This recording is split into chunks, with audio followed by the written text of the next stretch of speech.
समर्पयामि। श्रीमद्भागवत महापुराणाय नमः। पुष्पमालां समर्पयामि। नैवेद्यं निवेदयामि। जलेन सम्प्रोक्ष्य पुष्पेणाच्छाद्यः। ओम नाभ्यासीदन्तरिक्षगों शेषणो देवः समर्पततो पृथिव्यां भूमि दीक्षः श्रोतां तथा लोकामकल्पयन्नः। नैवेद्यान्ते आश्वरीं जलं समर्पयामि। द्रव्यदक्षिणाम् हिरण्यगर्भगर्भस्थं हेमबीजं विभावसो अनन्तः पूर्णफलदः शान्तिं प्रयच्छ मे। कृताय पूजाय साधुगुणाधिदक्षिणां समर्पयामि। ओम भूर्भुवस्व श्रीमद्भागवत महापुराणाय नमः। बोलिए श्रीमद्भागवत महापुराण की जय। पुष्प लेके व्यास जी महाराज का ध्यान करें। ओम व्यासाय विष्णु रूपाय व्यास रूपाय। ओम गुरुर्ब्रह्मा गुरुर्विष्णु गुरुर्देवो महेश्वर गुरुर् साक्षात् परं ब्रह्म तस्मै श्री गुरवे नमः। शंकरं शंकराचार्यं केशवं बादरायणं सूत्रभाषिकृतो वन्दे भगवन्तो पुनः पुनः। नमः कमलनाभाय नमस्ते जगसायिने नमस्ते केशवानंदो वासुदेव नमोस्तुते। बोलिए व्यासदेव भगवान की जय। बोलिए सद्गुरु महाराज की जय। श्रीमद् भागवत महापुराण की पावन मंगल में आरती करेंगे सभी लोग। पंचम वेद निराला ज्योति जलाने वाला अमर ग्रंथ ये मुक्ति पंथ ये पंचम वेद निराला नव ज्योति जलाने वाला। हरि नाम यही हरि ध्यान यही हरि नाम यही हरि ध्यान यही जगते मंगल की आरती पापियों को पाप से तारती। श्री भागवत भगवान की है आरती पापियों को पाप से है तारती। ये शांति गीत पावन पुनीत पापों को मिटाने वाला प्रभु दर्शन कराने वाला। ये शांति गीत पावन पुनीत पापों को मिटाने वाला प्रभु दर्शन कराने वाला। यह सुख करनी यह दुख हरणी ये सुख करनी ये दुख हरणी।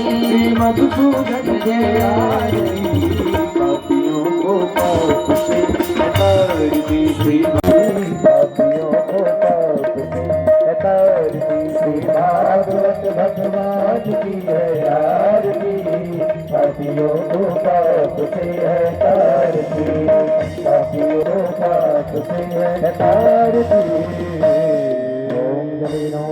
करणे पुष्पे देवताभिवंदनम मस्तु आरोग्यो आत्मादियात्मवंदनम मंत्र पुष्पांजलि पुष्प ले लेंगे सभी लोग। ओम जगनेन यज्ञमजंत देवास्तानि धर्माणि प्रथमान्यासन्नाति हनाकं महिमानः। गोविंद मुकुंद माधव गोविंद केशव माधव हरि हरि बोल। केशव माधव हरि हरि बोल। मुकुंद माधव गोविंद बोल। मुकुंद माधव गोविंद बोल। केशव माधव हरि हरि बोल। केशव माधव हरि हरि बोल। राम राम बोल प्यारे राम राम बोल। राम राम बोल प्यारे राम राम बोल। राम राम बोल प्यारे राम राम बोल। राम राम बोल प्यारे राम राम बोल। मुकुंद माधव गोविंद बोल। मुकुंद माधव गोविंद बोल। केशव माधव हरि हरि बोल। केशव माधव हरि हरि बोल। जय हो। जरा प्रेम से हाथों को उठाते हैं। जय हो।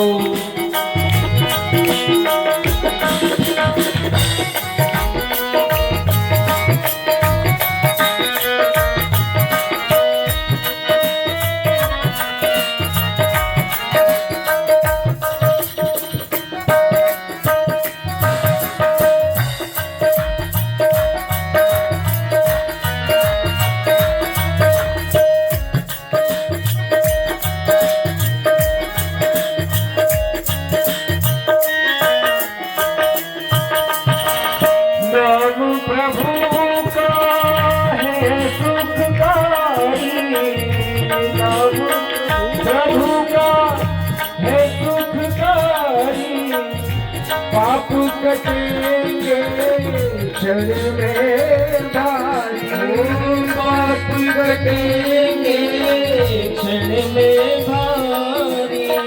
नाम प्रभु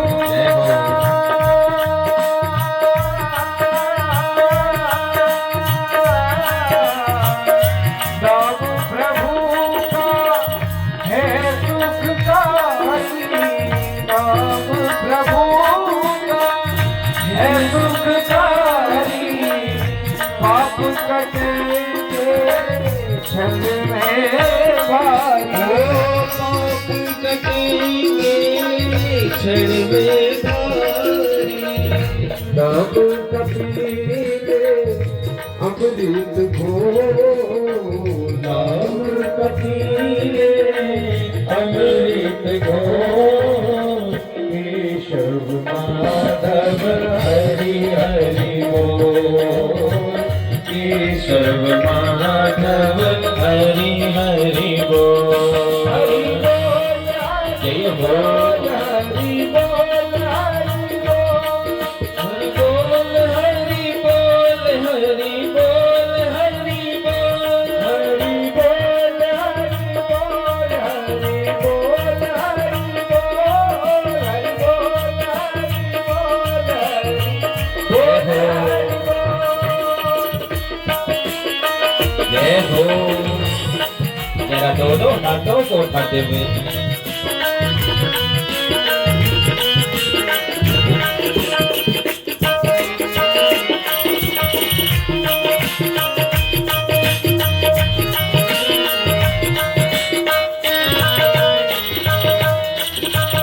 जो जो शरण पाए प्रभु तारे, जो जो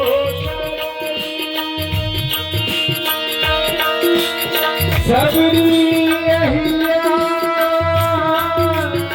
सगल कसाई, नाम जपन से मुक्ति पाई। जो जो शरण पाए प्रभु तारे, जो जो शरण पाए प्रभु तारे, भव सागर से पार उतारे, भव सागर से पार उतारे। नाम कपिले प्यारे अमृत घोर, नाम कपिले अमृत घोर, केशव माधव हरि हरि बोल, केशव माधव हरि हरि बोल। मुकुंद माधव गोविंद गोविंद, मुकुंद माधव गोविंद गोविंद, केशव माधव हरि हरि बोल, केशव माधव हरि हरि बोल। हरि बोल हरि बोल हरि हरि हरि बोल। हरि बोल हरि बोल हरि हरि हरि बोल, हरि बोल हरि बोल हरि हरि बोल, हरि बोल हरि बोल जय हो। हरि हरि बोल, हरि बोल हरि बोल हरि हरि बोल, हरि बोल हरि बोल हरि बोल हरि बोल, हरि बोल हरि बोल हरि हरि बोल, हरि हरि हरि बोल, हरि हरि हरि बोल, हरि बोल।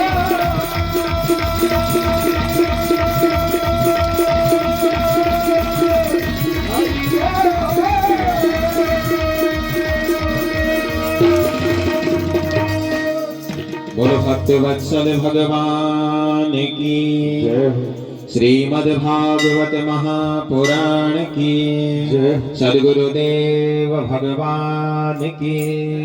नमः पार्वती पतये हरे हरे हरे महादेव। थोड़ी चाहे सृष्टि को जिस प्रभु ने वही सृष्टि चला रहे हैं। चाहे सृष्टि को जिस प्रभु ने वही सृष्टि चला रहे हैं। जय हो।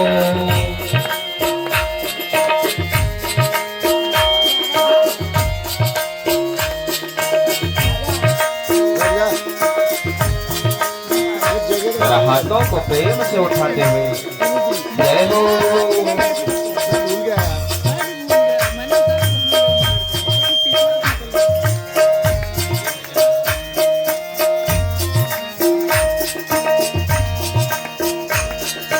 इसी धरा से शरीर पाए, इसी धरा से शरीर पाए, इसी धरा में फिर सब समाए, इसी धरा में फिर सब समाए, इसी धरा से शरीर पाए, इसी धरा से शरीर पाए, इसी धरा में फिर सब समाए, इसी धरा में फिर सब समाए।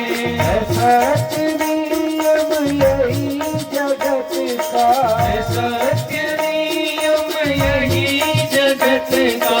दिखला रहे हैं, जा रहे हैं। चाहे सृष्टि को जिस प्रभु ने वही ये सृष्टि चला रहे हैं। चाहे सृष्टि को जिस प्रभु ने वही ये सृष्टि चला रहे हैं। जय हो।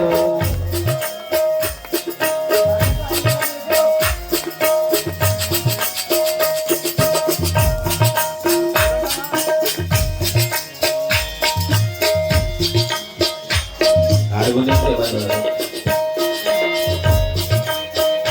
जय हो।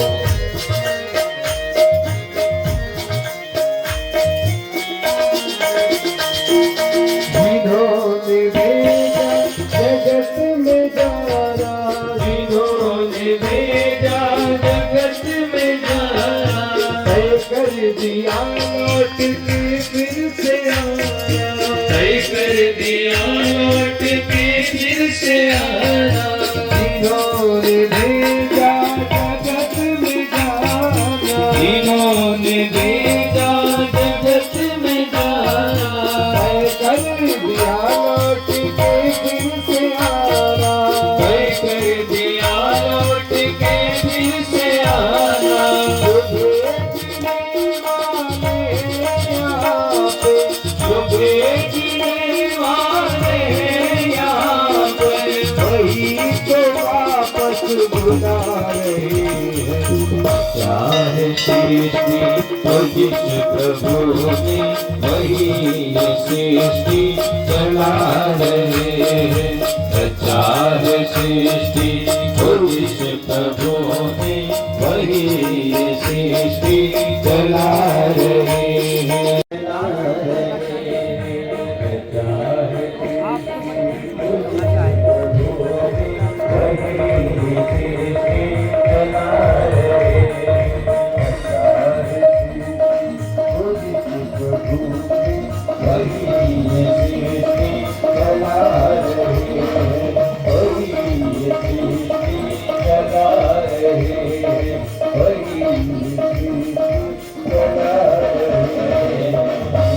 परमवत्सल भगवान की जय हो।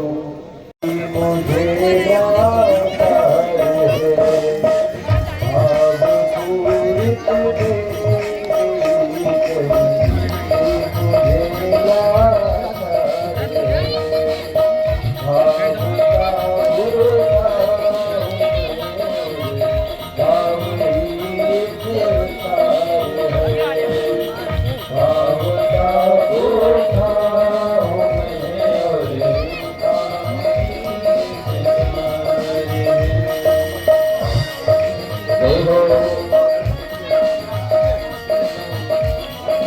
प्रेम से हाथों को उठाते हैं। जय हो।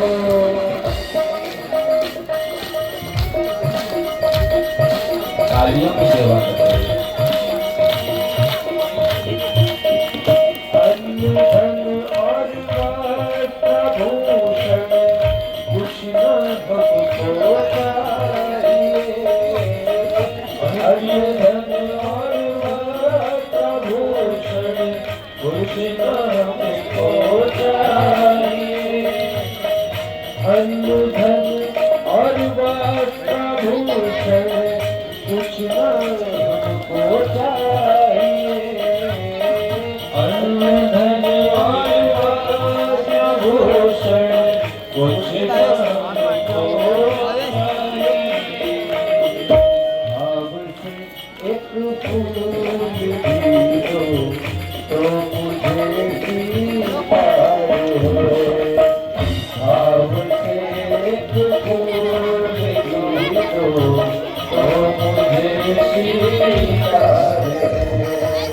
ये जो आकुति है महाराज, ये आकुति का विवाह रुचि प्रजापति से हुआ। और जो देवहूति मैया है, देवहूति मैया का विवाह कर्दम ऋषि से हुआ। और प्रसूति का विवाह प्रजापति दक्ष से हुआ। तो आइए आरंभ करते हैं देवहूति कर्दम संवाद। ब्रह्मा जी के एक बेटा है जिसका नाम है कर्दम। और जैसे बेटे ने जन्म लिया, ब्रह्मा जी ने कहा जाओ बेटा जंगल जाओ और जंगल जाकर के तपस्या करके नारायण को प्रसन्न करना। और जब नारायण प्रसन्न हो जाएंगे तो नारायण से कहना मुझे एक सुयोग्य पत्नी दे दो। तो पत्नी पाने के लिए कर्दम तपस्या करने के लिए महाराज जंगल चले गए। सज्जनों ध्यान पूर्वक सुनिएगा सब लोग। तप करते करते 65 साल के कर्दम हो गए, लेकिन अभी तक भगवान ने दर्शन नहीं दिए। और जैसे ही कर्दम 70 साल के हुए, 70 साल की अवस्था में भगवान कर्दम के सामने प्रकट हो गए। वरदान मांगो कर्दम, क्या चाहिए तुमको, क्यों तपस्या कर रहे हो।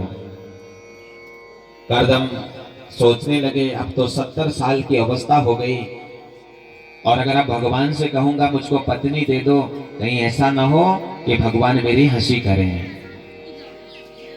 लेकिन भगवान हम सबके भावों को समझते हैं। समझ गए भगवान, कहने लगे कर्दम बेटा मुझे लगा था कि तुम पत्नी पाने के लिए तपस्या कर रहे हो। अरे हम तो तुम्हारे लिए एक सुयोग्य पत्नी का चयन करके आए हैं, और अब तुम कह रहे हो कि हमें विवाह ही नहीं करना है।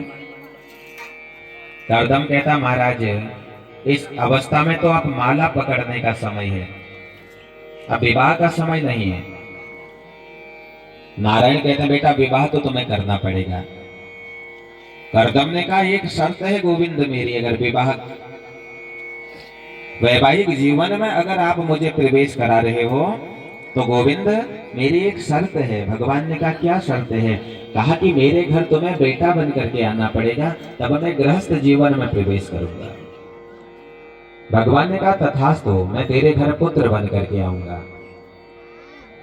और इधर नारायण मनु महाराज के पास पहुंचे हैं, और मनु महाराज की छोटी बेटी जो देवहूति है, इस देवहूति माता को कर्दम के विषय में बताया, और इस देवहूति के हृदयारविंद में कर्दम विराजित हो गए।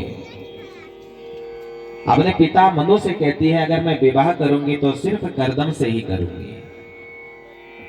इधर अपनी पुत्री देवहूति को लेकर के जैसे ही मनु महाराज कर्दम के पास पहुंचे, कर्दम ने देखा और बड़े प्रेम से मनु का स्वागत किया। मनु महाराज कहते कि मेरे आने का प्रयोजन तुम्हें पता होगा, क्योंकि मैं अपनी पुत्री का विवाह तुमसे करना चाहता हूं। कर्दम ने कहा देखो हमारी एक शर्त है, तब हम विवाह करेंगे। बोले क्या शर्त है। बोले मेरी शर्त यह है जैसे ही प्रथम संतान होगी उसी समय मैं वानप्रस्थ धारण कर लूंगा, फिर मैं घर बार छोड़ दूंगा, संत बन जाऊंगा। अब मनु महाराज ने जब सुना, मनु महाराज तो बड़े चिंतित हो गए। महाराज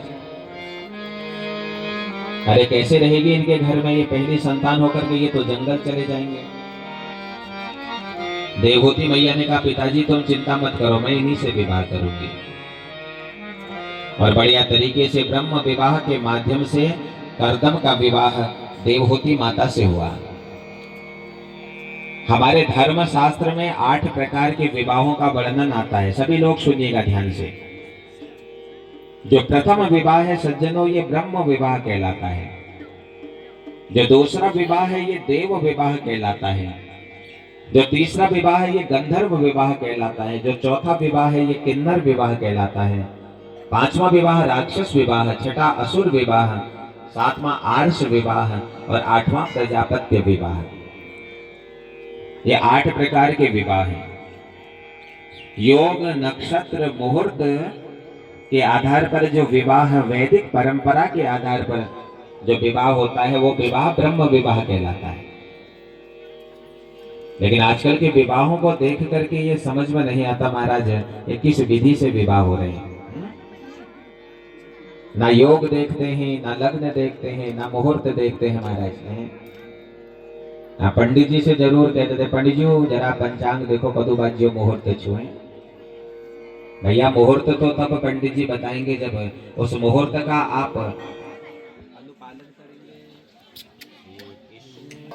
तो ना योग का विचार करते हैं, ना नक्षत्र का विवाह करते हैं, ना मुहूर्त का विचार करते हैं महाराज। जब भी अपने संतानों का विवाह करें तो योग नक्षत्र का विशेष ध्यान दें महाराज। आजकल ना योग देखा जा रहा है, ना नक्षत्र देखा जा रहा है, ना मुहूर्त देखा जा रहा महाराज। मंत्रों की तो अब क्या कहना है। आप पंडित बेचारा भी क्या करे, सारा काम तो वो कर देते हैं, कंधे में रख करके आते हैं जो है। कुछ समय के बाद तो ऐसा होगा ब्राह्मणों की आवश्यकता भी नहीं पड़ेगी, सारा विवाह वो वीडियो वाले ही कर देंगे महाराज। भैया योग नक्षत्र के आधार पर अपने बच्चों का विवाह करना चाहिए, विधिवत तरीके से विवाह करना चाहिए, तब उनका दाम्पत्य जीवन सुरक्षित रहता है। लेकिन आज तो केवल बस बाहरी परंपराओं में हम लोग इतने आसक्त हो चुके हैं कि जो हमारी वर्तमानिक जो परंपरा हम लोगों की शास्त्रोक्त परंपरा बनी है उसको हम नहीं मानते हैं महाराज। तो विधिवत तरीके से ब्रह्म विवाह के माध्यम से मनु महाराज की जो कन्या देवहूति का विवाह है, इनका विवाह कर्दम से हुआ।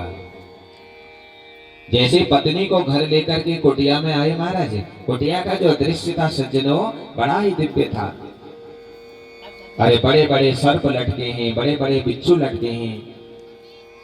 जैसे ही दरवाजा खोला इतना बड़ा सर्प धम करके नीचे गिरा। देवहूति मैया तो डर गई। कर्दम कहते देवी डरने की आवश्यकता नहीं है। अरे ये सर्प भी इस घर को अपना ही मानता है, ये बिच्छू भी इस घर को अपना ही मानता है, तुम्हें डरने की आवश्यकता नहीं है। देवहूति मैया को जैसे ही उस कुटिया के अंदर ले गए महाराज। कर्दम कहते हैं देवहूति अब मेरा काम है, मैं तप करने बैठ रहा हूं और तेरा काम है इस घर को सजाना, क्योंकि घर का मैनेजमेंट हमारे घर की माताओं के हाथ में होता है ना। जिस घर की माता, जिस घर में माँ विराजमान हो, जिस वही घर सुयोग्य होता है, सुलज्जित होता है महाराज। घर सजाने का काम तो हमारे घर की माताओं का ही होता है।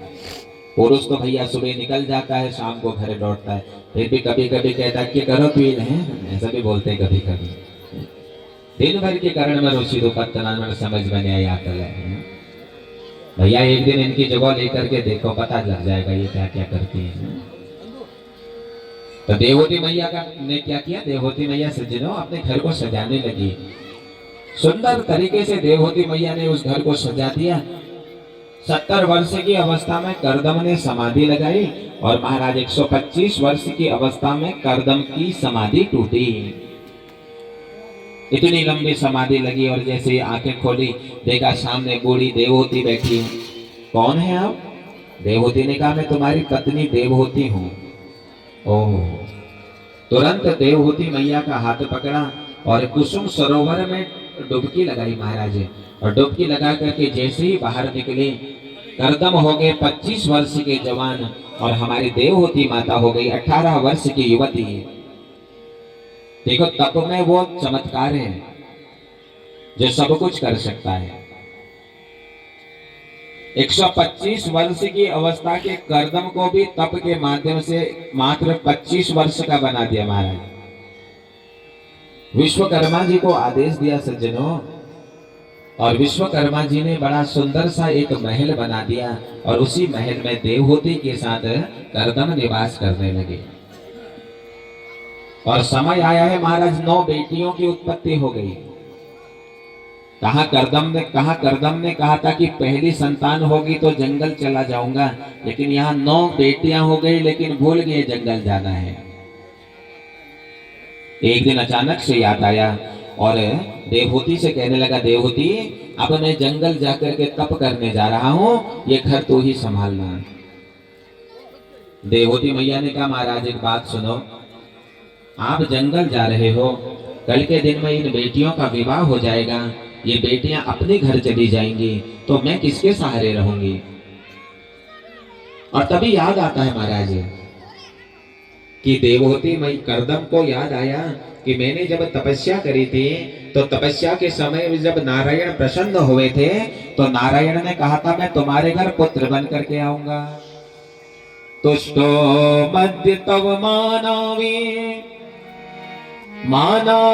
मन मादया सुस्व परया भक्त्या नोह माने देहिना। मेरे घर तो स्वयं नारायण पुत्र बन करके आने वाले हैं। ऐसा सोच करके कर्दम घर में रहे और समय आया है कर्दम और देवहूति के घर में भगवान कपिल का प्राकट्य हुआ। बोलो कपिल देव भगवान की जय हो। और जैसे ही कपिल का प्राकट्य हुआ, तुरंत कर्दम वानप्रस्थ धारण कर लिए। हमारे शास्त्र कहते हैं जीवन के जब 50 वर्ष पूर्ण हो जाएं, तो उसके बाद फिर वानप्रस्थ धारण कर लेना चाहिए। महाराज ध्यानपूर्वक सुनिएगा सब लोग। जब 50 वर्ष की अवस्था हो जाए तो फिर वानप्रस्थ जीवन में धारण कर लेना चाहिए, क्योंकि फिर तो भैया संख्या भी 51 कहती है। कहते हैं अब 51 लग गया तो आप तो भैया वन ही चले जाओ, हैं 51, 52, 50 वर्ष तक तो सीधी सीधी चलती है। 50 पूर्ण होते ही फिर आयु भी 51 की हो जाती है, यानी अब आयु भी कह रही है अब वानप्रस्थ धारण कर लेना चाहिए। हमारे जीवन को 4 भागों में बांटा गया है, 25, 25, 25 और 25। 25 वर्ष का ब्रह्मचर्य आश्रम है, 25 से 50 गृहस्थ आश्रम है, 50 से 75 वानप्रस्थ आश्रम है और 75 से 100 संन्यास आश्रम है। तो जैसे ही 50 के हो जाओ तो भी पारिवारिक जिम्मेदारियों से निवृत्त हो जाना चाहिए। फिर घर की जिम्मेदारी घर के बच्चों को सौंप दो महाराज। फिर तो एक जगह पर ओ हरे राम राम राम सीता राम राम राम, हरे राम राम राम सीता राम राम राम, हरे राम राम राम सीता राम राम राम, हरे राम राम राम सीता राम राम राम, सीता राम राम राम। ऋषि पुत्रों को देख करके उत्तानपाद ने कहा, कौन है आप? ध्रुव कहता, पिताजी मैं आपका पुत्र हूँ, सुनीति माता का पुत्र हूँ। और जैसे सुना कि सुनीति का पुत्र आया है, तुरंत उत्तम को गोद से नीचे रखा और तुरंत ध्रुव को अपने गोद में बैठा लिया। महाराज सुरुचि ने जैसे ही देखा कि मेरे पुत्र को गोद से नीचे उतार दिया और न जाने किसको अपने गोद में बैठा रहे हैं, तुरंत दौड़ करके आई और ध्रुव के बालों को पकड़ा और जोर से भूमि में पटक दिया। तेरी इतनी हिम्मत कि तू इस गोद में बैठ रहा है? छोटा सा ध्रुव कहता, मां ये मेरे पिता हैं। सुरुचि कहती है, ये तेरे पिता जरूर हैं, लेकिन मैं तेरी मां नहीं हूं। अगर तुझे इस गोद में बैठना है, तुझे मेरा पुत्र बनना पड़ेगा। पहले मेरा पुत्र बन करके जब तू जन्म लेगा तो तब तो इस गोद में बैठने के लायक होगा। तेरी गोद में बैठने के लिए मां मुझे क्या करना पड़ेगा? कहा तप करो, भगवान को प्रसन्न करो, और जब भगवान प्रसन्न हो जाएंगे तो भगवान से कहना कि मुझे सुरुचि मैया के गर्भ से उत्पन्न करो। देखो ये अहंकार है, इतनी अहंकारी हो गई है सुरुचि आज अपने गर्भ को भगवान से भी बड़ा समझ रही है महाराज। और ये अहंकारी व्यक्ति की निशानी है, वो अपने सामने किसी को बड़ा नहीं देखता। फिर वो कहता भैया जो है हम ही है, हमसे बड़ा कोई नहीं है। कई लोग ऐसे होते हैं, किसी के पास धन ज्यादा हो गया बहना, वो कहता भाई साहब मैं ही हूं जो हूं, मेरे से बड़ा कोई नहीं है। किसी को थोड़ा बल मिल जाए, वो सोचता है कि मेरे पास ही सब कुछ है अब जो है महाराज। आज अपने गर्भ को भगवान से भी बड़ा सोच रही है कि मेरे गर्भ से तुझे जन्म लेना पड़ेगा, और जब तो मेरे गर्भ से जन्म लेगा तो तब तो इस गोद में बैठेगा। घर पहुंचा, घर पहुंच करके माँ को सारी बात बताई, और माँ समझा रही है अपने पुत्र को। ध्यान पूर्वक सुनिएगा। आज एक माता अपने पुत्र के हाथ में माला पकड़वा रही है। वर्तमान की माताएं अपने पुत्रों के हाथ से माला छुड़वा देती हैं। पहले तो पुत्र माला पकड़ने वाला ही नहीं होता महाराज। और किसी का पुत्र अगर माला पकड़ने वाला हो गया तो मैया सोचती है कि ये बाबा ने बढ़ जो के महाराज, ये छोड़ दे माला।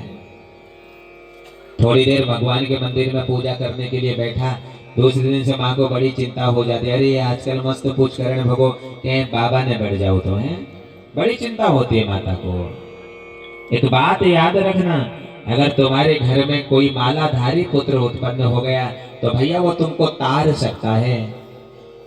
तुमको ही नहीं, तुम्हारी 7 पीढ़ियों का उद्धार कर सकता है। और अगर कहीं उस पुत्र ने हाथ में बंदूक पकड़ दी, हाथ में चाकू पकड़ दिया, डाकू बन गया महाराज, फिर तो तुम्हारे 7 पीढ़ियों को डुबा देगा वो। भगवान से प्रार्थना करनी चाहिए हमारे घर में माला पकड़ने वाला पुत्र हो, भाला पकड़ने वाला न हो महाराज। माला पकड़ने वाला होगा तो तारेगा, भाला पकड़ने वाला होगा तो डुबा देगा। भक्तवत्सल भगवान की जय।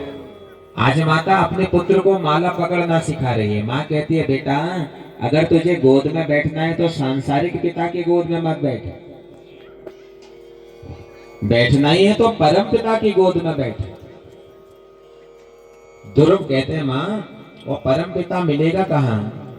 माँ कहती है वो तो हर जगह है, हरि व्यापक सर्वत्र समाना, वो तो हर जगह विराजमान है। लेकिन वहां मिलेंगे कैसे? बोले उनको पाने के लिए तप करना पड़ेगा। जिस प्रकार बालक दूध में घी विराजमान है, लेकिन दूध से घी बाहर कब आता है? जब दूध गर्म होता है, वो दूध जमता है, जमने के बाद फिर उस दूध को मथा जाता है, फिर मक्खन निकलता है, फिर उस मक्खन को गर्म किया जाता है, फिर उससे घी की उत्पत्ति होती है। ठीक उसी प्रकार से परमात्मा इस संसार में ही विराजमान है, लेकिन मिलेगा कब? बोले जब किसी संत की शरणागति धारण की जाएगी, उस संत से कोई मंत्र लिया जाएगा, उस मंत्र के जब से शरीर को तपाया जाएगा तो तब विशुद्ध परमात्मा हमारे सामने प्रकट हो जाएगा। अगर तुझे परमात्मा कोई, तुझे अगर बैठना ही है तो तू परम पिता की गोद में बैठ, ऐसा प्रयास कर। कहाँ मिलेगा परम पिता? बोले जा जंगल, या जंगल मिलेगा। छोटा सा बालक जंगल की तरफ चल पड़े हैं। मार्ग में देवर्षि नारद जी बालक को मिलते हैं। बालक ने नारद जी को देखा और देखते ही महाराज नारद जी को बालक प्रणाम करता है। कौन है तुम? आप कौन हो बालक? महाराज मैं उत्तानपाद और सुनीति माता का पुत्र ध्रुव हूं। और कहां जा रहे हो बेटे? जंगल जा रहा हूं। क्यों? जंगल में मेरे हरि मिलेंगे, उस हरि को पाने के लिए जा रहा हूं। नारद जी ने कहा जंगल में हरि नहीं है, जंगल में तो बाघ शेर रहते हैं, कहीं तुझे खा न जाए। छोटा सा बालक कहता है कि मेरी माँ ने कहा है कि जंगल में हरि मिलेंगे तो मिलेंगे। अरे दूसरी कक्षा में भी पास हो गया महाराज। माता पिता के बातों में विश्वास है। और एक बात बताऊं सज्जनों, माता पिता के बातों में जिसे विश्वास होता है वो कभी मार नहीं खा सकता। आज हमारे घर के माता पिता अगर हमें कुछ समझाती हैं तो हम उनसे यही कहते हैं हमेशा पुराने ख्यालों में जीते हो, पुरानी बातें करते हो। हैं भैया जब तुम कभी माता पिता बनोगे और जब तुम भी अपने बच्चों को समझाओगे तो वो भी यही कहेंगे हमेशा पुराने ख्यालों में जीते हो। ख्याल ना कोई पुराना होता है, ख्याल ना कोई नया होता है। तुम्हारे माता पिता हमेशा तुमको वह उपदेश देते हैं जिनको धारण करके तुम्हारा भला होता है महाराज।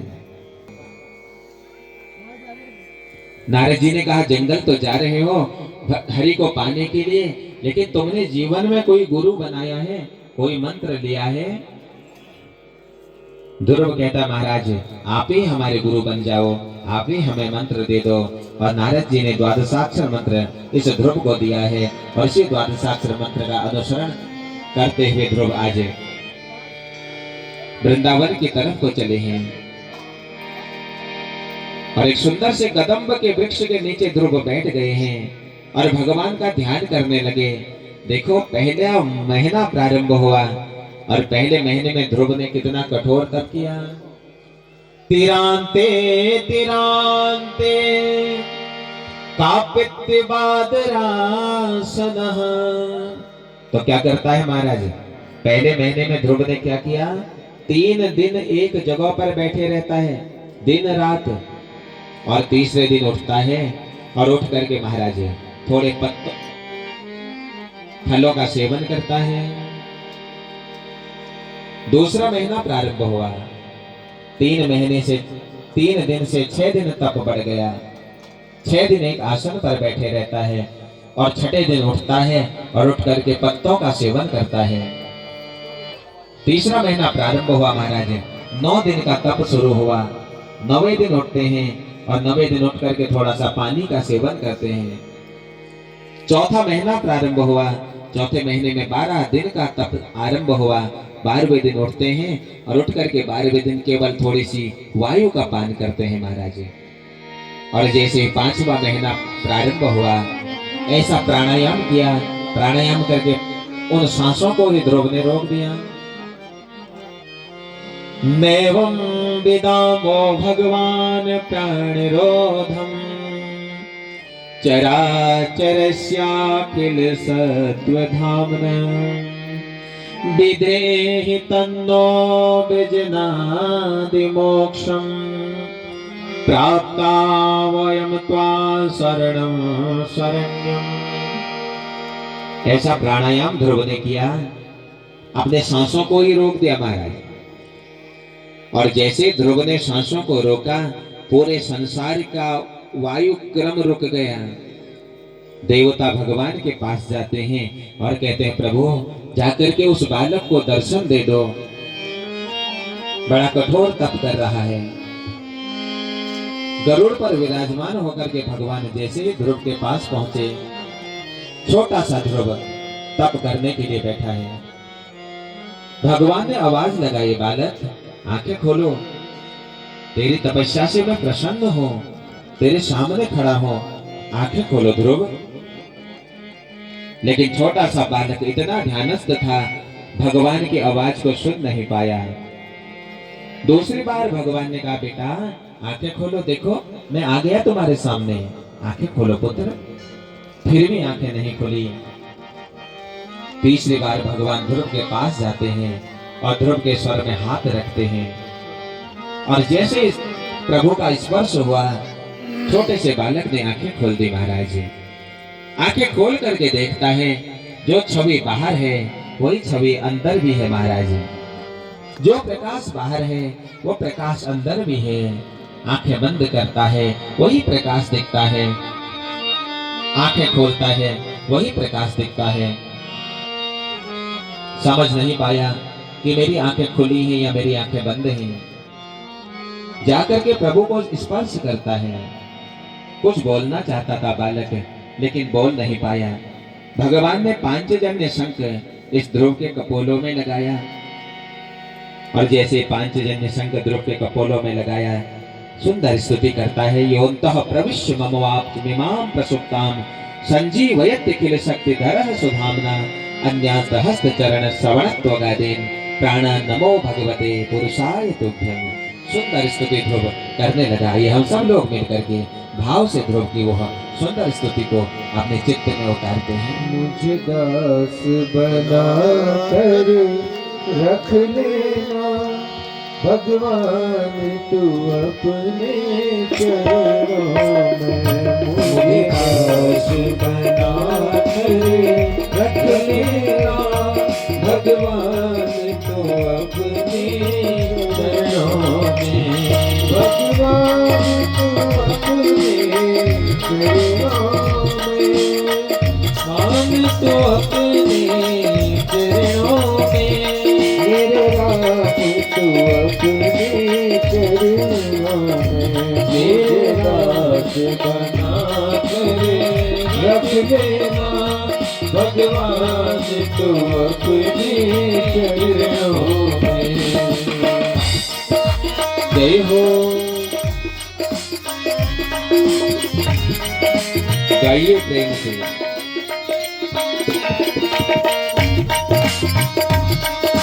जय हो।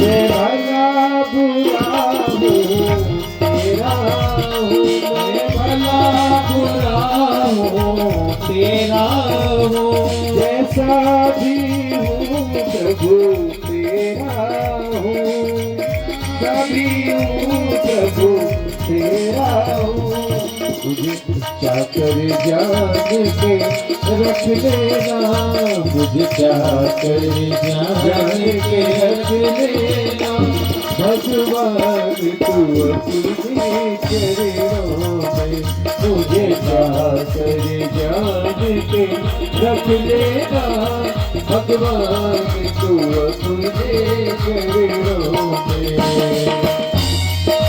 जय हो।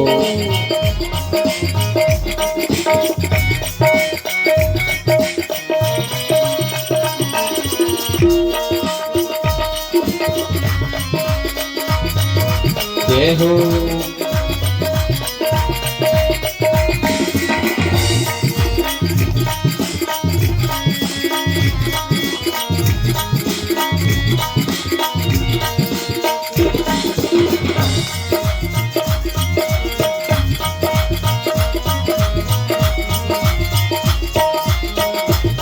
जब अदम से अदम को तारा है जब अदम से अदम को तारा है उसमें ही नाम हमारा है उसमें ही नाम हमारा है मुझे भार समझ कर रख लेना मुझे भार समझ कर रख लेना भगवान तू अपने चरणों में मुझे दास बना कर रख लेना भगवान तू अपने चरणों में भगवान तू अपने चरणों में भगवान तू अपने चरणों में।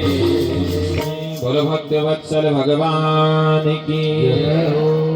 और जैसे ही पांचजन्य शंख ध्रुव के कपोलों में लगाया, कपोलों में शंख लगाते ही ध्रुव की खोई हुई वाणी जागृत हो गई।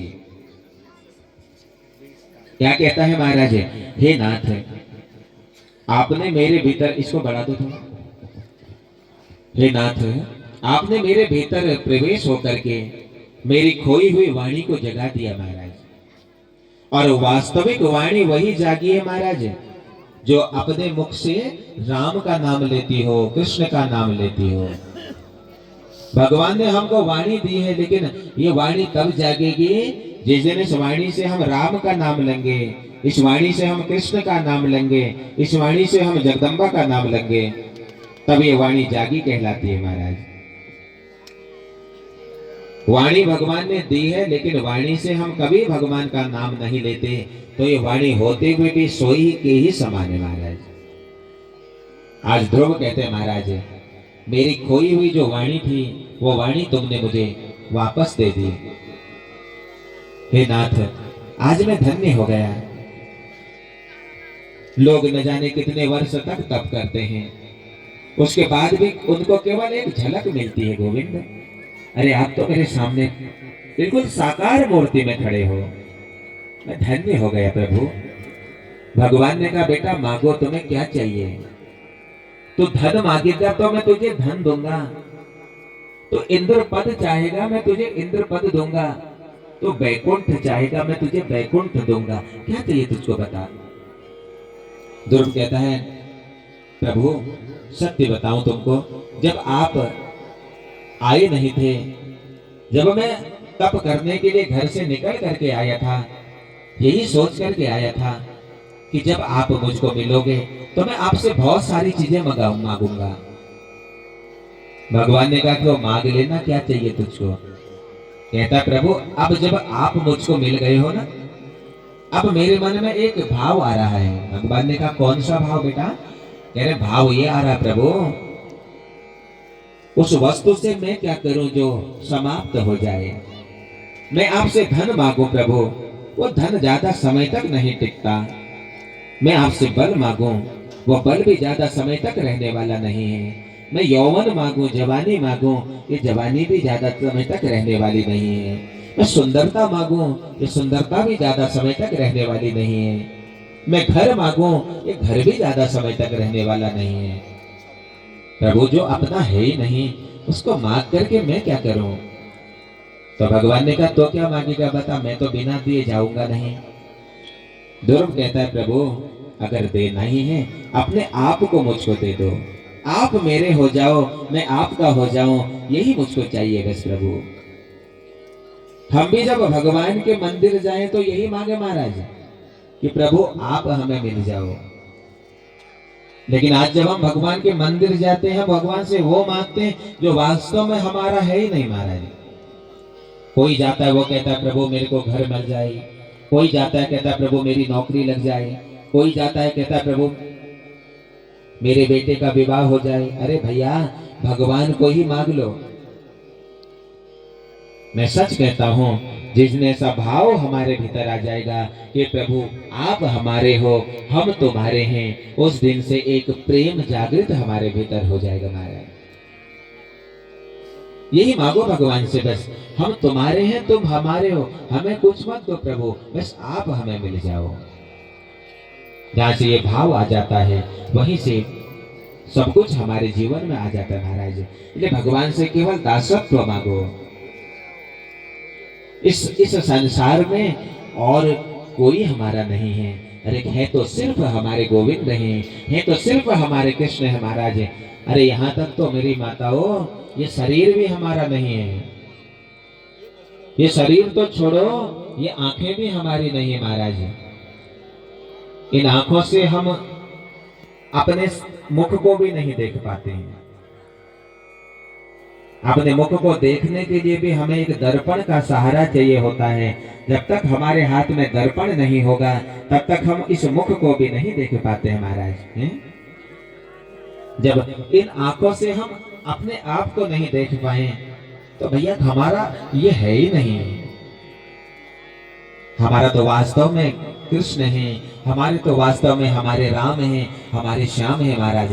लेकिन राम दिखेंगे कैसे, कृष्ण दिखेंगे कैसे, जब किसी गुरु की शरण पकड़ेंगे और गुरु रूपी दर्पण का जब सहारा लेंगे तो इस भीतर अंतःकरण में हमें हमारा राम दिखने लगेगा, हमें हमारा कृष्ण दिखने लगेगा।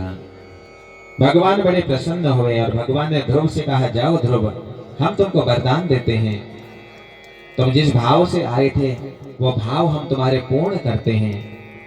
हम तुमको इच्छा मृत्यु का वरदान देते हैं। जाओ जा करके पहले तो राज सुख भोगो और जब तुम्हारा मन करेगा तो तुम हमारे पास आ जाना। हम इच्छा मृत्यु का तुम्हें वरदान देते हैं। तो 36,000 वर्ष ध्रुव ने तपस इस धराधाम में रह करके राज्य किया और 36,000 वर्ष के बाद मृत्यु देव को बुलाया। मृत्यु देव ने ध्रुव के आगे सर झुकाया और मृत्यु के सर में पैर रख करके ध्रुव आज भी हमारे उत्तर दिशा में ध्रुव तारे के रूप में विराजमान है। तो ये ध्रुव के चरित्र से हमने क्या सीखा महाराज, क्या सीखा बताओ, क्या सीखा ध्रुव चरित्र से। ध्रुव है क्या पहले ये जानो। ध्रुव है मजबूती, ध्रुव है निर्णय, ध्रुव है लक्ष्य, ध्रुव है पराक्रम। जब हम अंतःकरण में ये निर्णय लेते हैं कि हम इस काम को कर लेंगे, तो चाहे वो कितना ही कठिन क्यों ना हो, वो स्वतः ही सरल बन जाता है महाराज। एक बात बताऊं, इस संसार में कोई ऐसी चीज नहीं है जो कठिन है और कोई ऐसी चीज नहीं है जो सरल है महाराज। कठिन को भी हम सरल बनाते हैं, सरल को ही हम कठिन बनाते हैं। हमारे भीतर अगर पराक्रम होगा कि मैं इसको पा लूंगा, तो महाराज कितनी भी कठिन चीज क्यों ना हो वो हमें मिल सकती है। यहाँ कुछ भी कठिन नहीं है। और अगर कठिन होता तो महाराज वो बनते ही नहीं। हमारा निर्णय होना चाहिए, हमारा लक्ष्य होना चाहिए, एक लक्ष्य जीवन में होना चाहिए कि हमको ये करना है। आज हम में से किसी का भी लक्ष्य निर्धारित नहीं रहता। कभी हमारा मन करता चलो नौकरी कर लेते हैं, कभी हमारा मन करता चलो दुकान कर लेते हैं। 4 दिन नौकरी करी भैया, नौकरी में मन नहीं लगा, नौकरी में मेहनत करनी पड़ी, नौकरी छोड़ दी। अब क्या करना है? चरणों से निकली गंगा प्यारी, चरणों से निकली गंगा प्यारी, इसने सारी दुनिया तारी, इसने सारी दुनिया तारी। उन चरणों का दास बन जाऊं, उन चरणों का दास बन जाऊं। बाग बिहारी तेरी आरती गाऊं, कुंज बिहारी तेरी आरती गाऊं।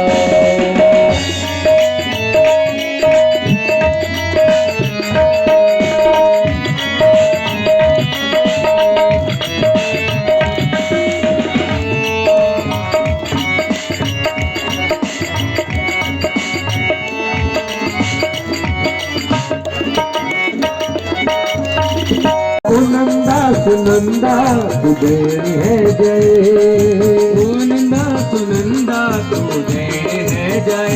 मेरी भगवती भवानी तुझे है जय, मेरी भगवती भवानी तुझे है जय। तू देनी है जाए ना देनी है जाए, देनी है जाए मैया देनी है जाए।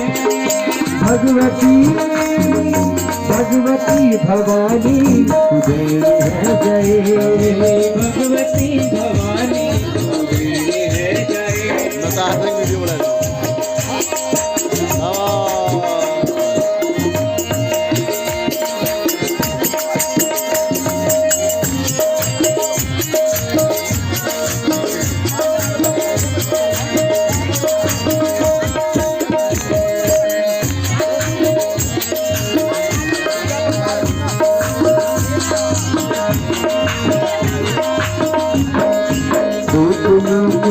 माता सूरज को ताप जय, सूरज को ताप जय, सूरज को ताप जय।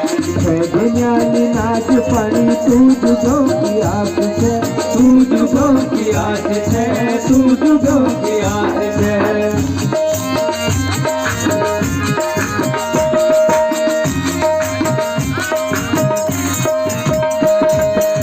सुनो की जून माता सूरज को ताप जय, सूरज को ताप जय, सूरज को ताप जय। ज्ञानी नाच पानी तू जुगो की आस मैया, तू जुगो की आस है, तू जुगो की आस है। मन की हो सुचारी तुझे है जय, सुचारी तुझे है जय। मैया करिए रखवाली तुझे है जय।